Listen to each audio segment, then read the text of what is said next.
Brought to you by Skill Fantasy.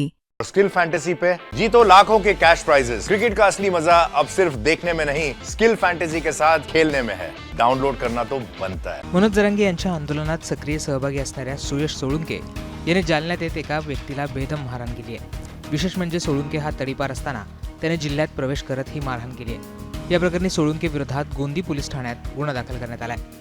Ambad तालुक्यातील अपेगाव येथील गोदावरी नदीपात्रातून घरकुल लाभार्थ्यांसाठी वाळू टाकत असलेल्या एका तरुणाला सोळुंके याने बेदम मारहाण केली।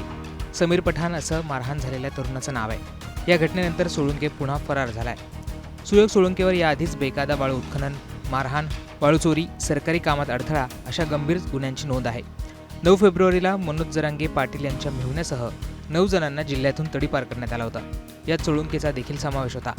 एका वर्षासाठी तडीपारीची कारवाई असताना जालना जिल्ह्यात प्रवेश करून सोळुंके याने पठाणला मारहाण केली आहे। मी समीर पठाण, मान्य अंबड तहसील चव्हाण साहेब व मंडळ अधिकारी बमनाव साहेब व गौरे तलाठी यांच्या आदेशानुसार घरकुल माझ्या गावातले घरकुल लाभार्थी घेऊन मी गंगा पात्रात आलेलो होतो।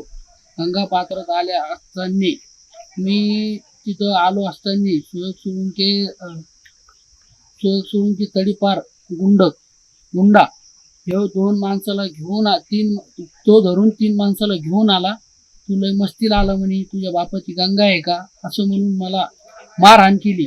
मारहाण करून मी तिथून पळ काढली। मी संबंधित पोलीस स्टेशन गोंदी इथं जाऊन अर्ज दिला। मला मारहाण केलेलं त्यांना दाखवलं। त्यांनी मला सरकारी दवाखान्यात पाठवून माझी कंप्लेंट घेतली। त्याच्यानंतर मी गोंदी पोलीस स्टेशनला गेलो। परत माझी नोंदणी झाली तिथं। त्यांनी 324 गुन्हा दाखल केला, पण अत्याधिक आरोपी अटक झालेले नाही। मला संबंधित पोलीस स्टेशनने आत्तापर्यंत त्यांना अटक करायला पाहिजे होतं, केलं नाही।